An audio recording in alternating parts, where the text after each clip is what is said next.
Only Friday, you could say TGI Fridays, as Natalie said earlier in Coffee Talk Trivia. Well, do your weekend plans include heading down to see what's going on to the theater? If they do, well, this man here, Michael Cook, is here to review some movies and let us know what options we have. We've got blockbusters today. It is late March now. Late March is a tough time for movies. We're in between the blockbuster season, and our two choices reflect that fact. The first movie we'll talk about is called 5 Feet Apart. It tells a story. There you see a young woman played by Haley Lou Richardson, who is just a fantastic actress. She plays a teenager with cystic fibrosis, and she's in the hospital right now because of her disease is acting up. It's a lifelong disease where your lungs, you just have a hard time breathing and there's no cure. Well, while in the hospital, she strikes up a romance with a young man by the name of, played by Cole Sprouse.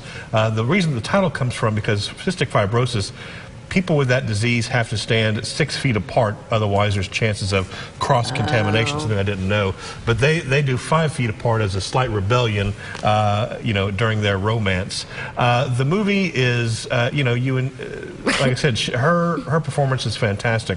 At times, though, unfortunately, the movie just jumped into melodramatic, cliched, teen tearjerker, teens with illnesses genre. We've kind of seen these movies before. And they have a fight.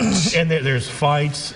Somebody's going to die. There's always somebody's going to die. So you do cry, you still cry? Because you have to, because you have to cry. There has to be swelling music to make you tear. I teared up. Look, I'm not made of stone. I teared up. But I have to give this movie a 5.5 out of 10. Wow. I just wasn't impressed with it, with the storylines. They've done these movies over and over before. We've seen it before many times. Again, I think Haley Lou Richardson did save part of it because she is so fantastic, but the rest of the movie, I think you can wait till it comes out on Netflix. They got it to a half. It was 5. She got it to a half. She got a little bit more than a half. So the next one we're going to talk about is completely different. It's called Captive State. This is a sci-fi thriller set in the year 2027.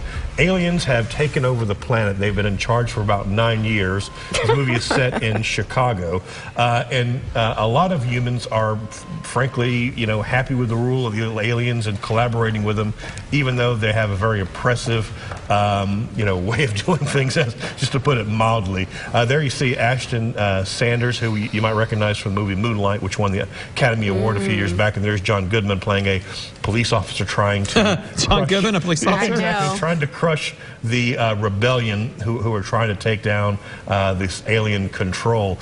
This movie at times had odd pacing. There are moments where there were scenes where utterly fantastic, and then there were times where it just sort of kind of felt pushed together, and characters who were important all of a sudden disappear from the screen. So there are some interesting themes about occupation and rebellion, and how far will you go to fight for your freedom. All in all, it was decent. A decent sci-fi thriller.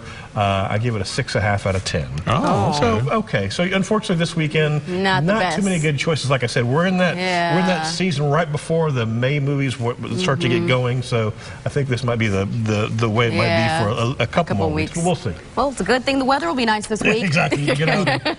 Do we have a Star Wars movie this summer? I think it's this December's Star Wars, the next Star Wars. Yeah. But of course, there's an Avengers movie coming up. Yeah. Memorial Day right around there. Cool. All right. Well, thank you very much. Thank you. We'll be right back.